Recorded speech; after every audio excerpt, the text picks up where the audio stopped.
ndithu kulozedwa chala kwa mtsogoleri wa chipani cha dziko la Malawi amene ndi Dr. Lazarus Chakwera. Mtsogoleri amene akulozedwa chala maka ndi utsogoleri wake wa chipani cha Malawi Congress Party potenga ndithu kuti amene abwesa mfundo zina zimene zili mu manifesto yomwe anapanga launch panali pa 19 July chaka chino cha 2025. Ndeti ndichikhulupirira kuti ambiri natsatira bwino kuti amene ankapanga launch manifesto imene kunali ku Bingu National Stadium kumeneko.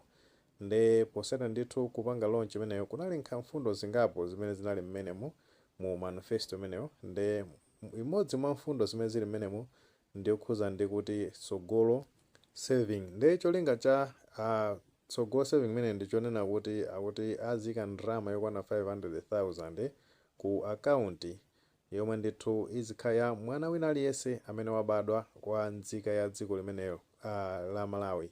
Ndipo posatira zimenezo tinaona ndithu kuti nkhani imene inakhala ikuzungulira masamba osiyanasiyana a mchezo maka ndithu pa samba la mchezo la Facebook pamene nkhani imene imazungulira kwambiri imene amalozedwa chala kunoti fundo imene ngakhale ayika mu manifesto yawo komano ndionena kuti ndiyovuta ndithu kuti amene akwanirise maka potengera anthu okunena zona kuti akuti mu chaka cha 2019 pamene ankapita ku chisankho. Ndeti zinaonesa zona kuti kumeneko anayika mfundo ndithu zambiri zonena kuti akapasidwa mwayi kuti alowe mboma ndekuti amene akwanirisa komano zinaoneka zonena kuti atalowa mboma mfundo zimenezo zambiri ndithu zinakanika kuti azikwanirise.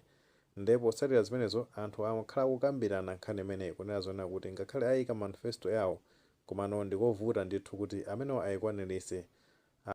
Komano tinaona ndithu kuti akuchipani chimene cha Malawi Congress Party kumene kumachokera mtsogoleri amene tikuti Lazarus Chakwera anazabwera ndithu kupanga defend nkhani imene kunena zona kuti iwo ndithu ali ndi kuthekera kunena kuti azakwanisa ndithu kuti mfundo imeneyo itheke. Ndipo posatira zimenezo tinaona ndithu kuti ku State House komwe ndi kwa mtsogoleri wa dziko limene la Malawi amene ndi Lazarus Chakwera anazachitisa ndithu mkumano pakati pa iwo ngati mtsogoleri komanso gulu la achinyamata limene limadziwika kuti Youth Decide Campaign. Nde pa mkumano umenewo iwo ndithu amapanga endorse kapena kusimikiza kunena zona kuti manifesto ya makosana amene wati kuti Youth Decide Campaign ayivomereza kumenekoko. Nde pa mkumano umenewo tinaona ndithu kuti president anazayankhulaponso mfundo imene yokhuza ndithu kuti azipereka 500,000 ku akaunti ya mwana wina aliyense amene wabadwa omwe ndithu makolo ake ndi nzika za dziko limene la Malawi. Nde mukuyankhula kwawo akuti anayamikiridwanso ndi mtsogoleri wakale wa dziko limenelo omwe ndi Dr. Bakili Mulizi ponena kuti mfundo imene ndiyofunikira kwambiri maka ndithu kuti ithese umphawi ku dziko limene la Malawi. Chifukwa mukuwerengera kwawo amanena zona kuti mfundo imene ndionena kuti ana amene abadwe ndikuti mbadwo umenewo akasungiridwa ndalama yokwana 500,000 ndikuti pozafika zaka 18 azakhala ndithu kuti ali ndi ndalama zambiri zomwe zawapangise kuti ana amene azakhala mamilioneya amene azathe ndithu kupanga zinthu za phindu kumbali ya chuma komanso kaya azafuna ndithu kupitiriza skulu kaya kupanga china chilichonse chofunikira pa moyo wawo potengera kuti ndalama imene izakhala chuluka ndikuti azatha ndithu kuthana ndi umphawi umene ndithu wakhala ukuvuta kuchoka ndithu ku mibado yosiyanasiyana yomwe ndithu ndi yambuyomu. Ndeyo kaso amafotokoza kunena zona kuti mfundo ngati zimene zinakhala zoti zinayikidwa mu zaka za mbuyomo nde kuzafika ndithu mu zaka za padakali panopa ndekuti bwezi dziko la Malawi lili patali kumbali ya chuma komanso nzika zake zili zotukuka chifukwa chonena kuti bwezi mamilioneya kapena kuti anthu a ndalama zambiri bwezi ali ndithu ochuluka maka posatira ndithu planning ngati imeneyo.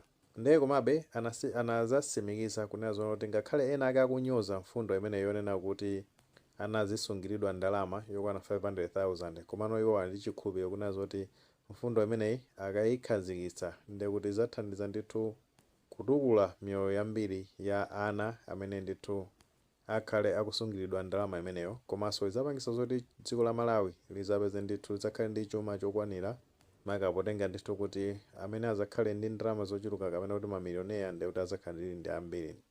Ndime anayankhulira amene Dr. Lazarus Chakwera. Ngati muli ndi ndemanga pa nkhani imene mutha kutumiza ndemanga imeneyo ku comment section koma tikamapereka tikumbukirenso kulemekeza maganizo anzathu. Tisayiwalire kupanga like video imene komanso panga subscribe channel chimene cha Fox Malawi News 18 ndicho ngati nkhani zambiri zikamachitika ndikuti zitha kupezani mosavuta.